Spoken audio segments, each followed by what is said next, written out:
ये चंपावत का चुनाव हो या हमारा आम चुनाव हो उत्तराखंड का, ये धामी ने उत्तराखंड विधानसभा के सदस्य के रूप में शपथ ली। 13 जून चंपावत विधानसभा सीट पर हुए उपचुनाव में जीत हासिल करने के 10 दिन बाद ही मुख्यमंत्री पुष्कर सिंह धामी ने सोमवार को यहां उत्तराखंड विधानसभा के सदस्य के रूप में शपथ ली। राज्य विधानसभा अध्यक्ष रितु खंडूरी जी ने धामी जी को मंत्रिमंडल के उनके सहयोगियों, विधायकों और भाजपा नेताओं की उपस्थिति में विधानसभा सभागार में पद की शपथ दिलाई। धामी ने 3 जून को चंपावत उपचुनाव में 55,000 से भी अधिक मतों से जीत हासिल की थी। मंगलवार को राज्य विधानसभा का बजट सत्र शुरू होने से ठीक एक दिन पहले ही उन्होंने सदन के सदस्य के रूप में शपथ ली। शपथ ग्रहण समारोह को संबोधित करते हुए धामी ने चंपावत के लोगों को इतना बड़ा जनादेश देने के लिए धन्यवाद दिया। उन्होंने कहा कि प्रधानमंत्री नरेंद्र मोदी ने उनके जैसे पार्टी के एक साधारण कार्यकर्ता को भी मुख्य सेवक के रूप में राज्य की सेवा करने का अवसर दिया। उन्होंने कहा कि जब उनका ध्यान वर्ष 2025 तक उत्तराखंड को एक अग्रणी राज्य के रूप में विकसित करने पर केंद्रित है, तब राज्य की स्थापना के 25 वर्ष पूरे हो जाएंगे। उन्होंने कहा कि उनकी नज़रें इस लक्ष्य को हासिल करने पर टिकी हुई हैं। उन्होंने यह भी कहा, लेकिन इस लक्ष्य को हासिल करना मेरी निजी यात्रा नहीं है, यह एक सामूहिक यात्रा है। आज शपथ लेने वाला मैं अकेला नहीं हूँ,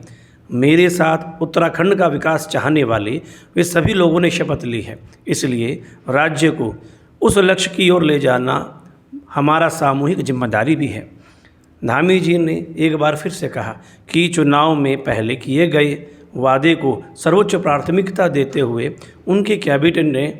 अपनी पहली ही बैठक में समान नागरिकता संहिता का मसौदा तैयार करने के लिए एक समिति गठन करने का फैसला किया है। ये चंपावत का चुनाव हो या हमारा आम चुनाव उत्तराखंड का, ये इस बात का एक उदाहरण है कि देश की जनता हो या उत्तराखंड की जनता हो, वो केवल और केवल भारतीय जनता पार्टी को चाहती है, माननीय मोदी जी के नेतृत्व को चाहती है। लोग चाहते हैं कि मोदी जी हमारे सालों साल तक देश का नेतृत्व करते रहें और देश के अंदर गरीबों के लिए, समाज के अंतिम छोर में खड़े हुए लोगों के लिए, शोषितों के लिए, वंचितों के लिए, दलितों के लिए और जिनके पास तक अभी तक शासन और सरकारें नहीं पहुँच पाई हैं, उन सबको आगे बढ़ाने का जो काम मोदी जी के नेतृत्व में हो रहा है वो लगातार हो रहा है। देश के प्रधानमंत्री बनने के बाद देश के अंदर जो भ्रष्टाचार के मामले हैं, चोरी के मामले हैं, बेईमानी के मामले हैं, घोटाले हैं, वो सारे उनका सबका समापन हो रहा है। और आज मोदी जी इस पारदर्शिता से काम कर रहे हैं, उसका परिणाम है कि देश के अंदर 8 सालों में जो एक वातावरण निर्मित हुआ है वो अपने आप में उत्साह का वातावरण है, ऊर्जा का वातावरण है, एक उमंग का वातावरण है। 2014 से पहले देश के अंदर भ्रष्टाचार और घोटालों की बाढ़ थी। आज उन सब से अपना फेस सेविंग करने के लिए इस प्रकार के धरने प्रदर्शन किए जा रहे हैं, जबकि काम अगर किसी ने गलत किया है तो मैं समझता हूं कि मोदी जी के शासनकाल में वो बच नहीं पाएगा और किसी ने अगर कोई खराब काम नहीं किया है तो वो भी जो है उसको किसी प्रकार की कोई परेशानी नहीं होगी। यशस्वी प्रधानमंत्री मोदी जी का,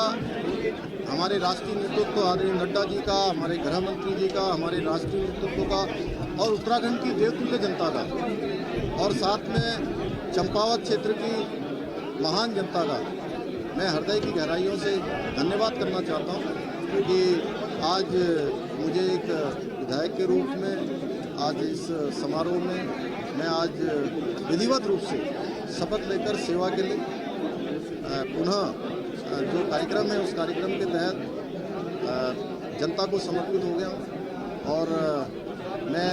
उत्तराखंड राज्य के सभी देवतुल्य मतदाताओं का भी अभिनंदन करना चाहता हूँ इस अवसर पर कि उन्होंने उत्तराखंड के अंदर एक मिथक तोड़ने का काम किया, एक इतिहास बनाने का काम किया कि भारतीय जनता पार्टी की 2/3 बहुमत की सरकार बनाई।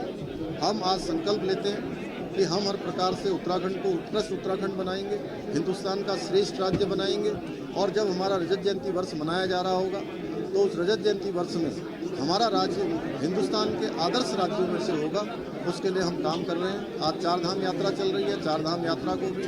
हम ठीक प्रकार से व्यवस्थित करके आने वाले हर यात्री, हर श्रद्धालु का हर प्रकार से वो उनकी यात्रा सुगम हो, सरल हो, सुरक्षित हो, स्वस्थ आएँ और स्वस्थ जाएँ, उसके लिए हम लगातार काम कर रहे हैं। हमारी सरकार पारदर्शिता के आधार पर, सरलीकरण, समाधान और निस्तारण के आधार पर लगातार जनता को समर्पित